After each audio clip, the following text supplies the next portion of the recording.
Ya, selamat pagi Bapak Ibu yang diberkati Tuhan. Shalom buat kita semua. Senang berjumpa dengan Bapak Ibu. Pada pagi hari ini kita bersyukur atas kemurahan Tuhan. Kembali lagi kita belajar firman Tuhan. Biarlah firman Tuhan ini boleh menjadi kekuatan bagi kita. Kita buka Alkitab kita dalam Mazmur pasal 50 ayatnya yang ke-23. Siapa yang mempersembahkan syukur sebagai korban, ia memuliakan aku. Siapa yang jujur jalannya, keselamatan yang dari Allah akan kuperlihatkan kepadanya. Bapak Ibu yang diberkati Tuhan, firman Tuhan pada saat ini saya berikan judul ibadah yang benar. Saudara yang kekasih, berbicara tentang ibadah. Ibadah itu bukan diawali dari kita. Ibadah itu selalu dimulai dari Allah, bukan dari kita. Kenapa? Karena ketika kita beribadah, itu artinya kita meresponi seluruh karya-karya Allah dalam hidup kita. Apa karya Allah itu dalam kehidupan kita? Yang pertama adalah karya Allah, yaitu karya keselamatannya bagi kita. Dan yang kedua adalah karya penyediaannya bagi kita. Yang ketiga adalah karya penyertaannya bagi kita. Saudaraku yang kekasih, ketiga hal inilah yang mendasari kita untuk melakukan ibadah yang benar kepada Tuhan.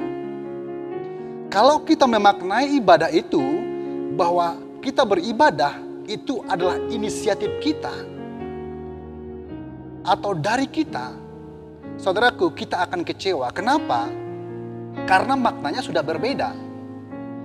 Kita beribadah tujuannya hanya untuk mencari berkat. Bukan karena kita meresponi karya Allah yang tiga tadi. Itulah dasarnya, saudaraku. Kita menyadari karya Allah yang besar itu, maka kita beribadah kepadanya.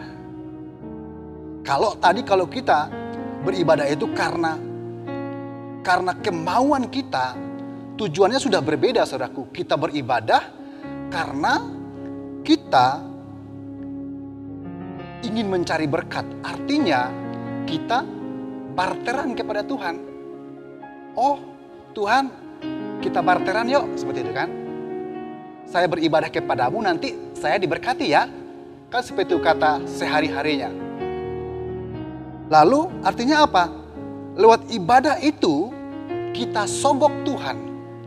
Lewat ibadah kita untuk mendapatkan berkat-berkat jasmani daripada Tuhan. Saudaraku, disinilah banyak orang yang kecewa kepada Tuhan. Banyak orang yang meninggalkan Tuhan. Kenapa? Karena keinginannya tidak dijawab oleh Tuhan lewat ibadahnya tadi. Kenapa? Karena tujuan ibadahnya itu salah. Dia barteran kepada Tuhan. Sistem barter, tukaran gitu. Dia ibadah kepada Tuhan, tujuannya adalah untuk mendapatkan berkat jasmani. Saudaraku yang kekasih, di dalam Tuhan Yesus, kalau kita memahami arti ibadah yang sebenarnya, bahwa Tuhan itu sebenarnya tidak pernah dia tertarik dengan liturgis atau tata cara ibadah.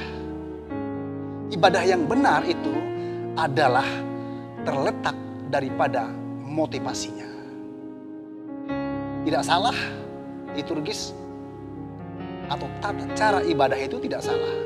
Kita bernyanyi, bermain musik dan lain sebagainya, kita bertepuk tangan, tidak salah, karena itu adalah bagian daripada tata cara ibadah. Tapi Tuhan tidak pernah tertarik dengan liturgis daripada peribadatan itu. Dan Tuhan selalu tertarik dengan motivasi daripada ibadah itu. Ingat saudaraku, sekali lagi saya ingatkan bahwa Tuhan tidak pernah tertarik dengan liturgis atau performan dalam sebuah ibadah, tetapi Tuhan tertarik dari motivasi ibadah itu.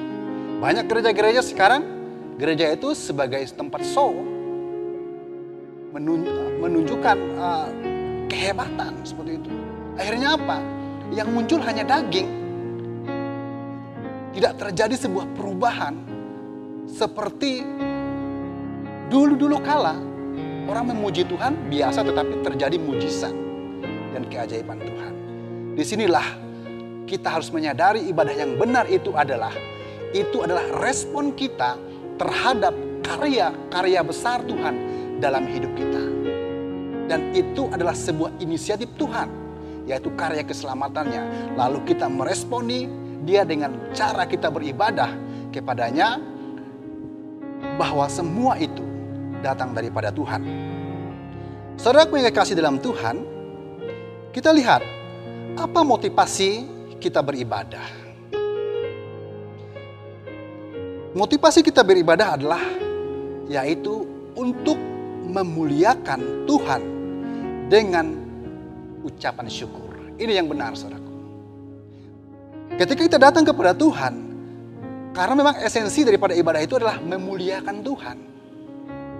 Memuliakan Tuhan atas kebesarannya tuh, atas kebaikannya, atas kemahakuasaannya bagi kita. Jadi kita memuliakan Tuhan dengan rasa ucapan syukur atas karyanya dalam kehidupan kita. Saudaraku yang kekasih, dampak daripada orang beribadah adalah sebuah perubahan karakter. Jadi bukan perubahan materi. Ibadah itu adalah dampaknya adalah perubahan karakter. Ketika karakter kita berubah, di sanalah akan terjadi mujizat demi mujizat.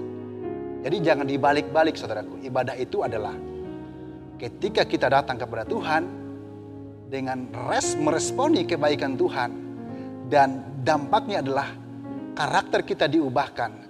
Lewat perubahan karakter itulah nanti mujizat Tuhan dinyatakan dalam hidup kita. Puji nama Tuhan, inilah renungan firman Tuhan. Semoga menjadi berkat bagi kita. Amin. Immanuel, Tuhan menyertai kita.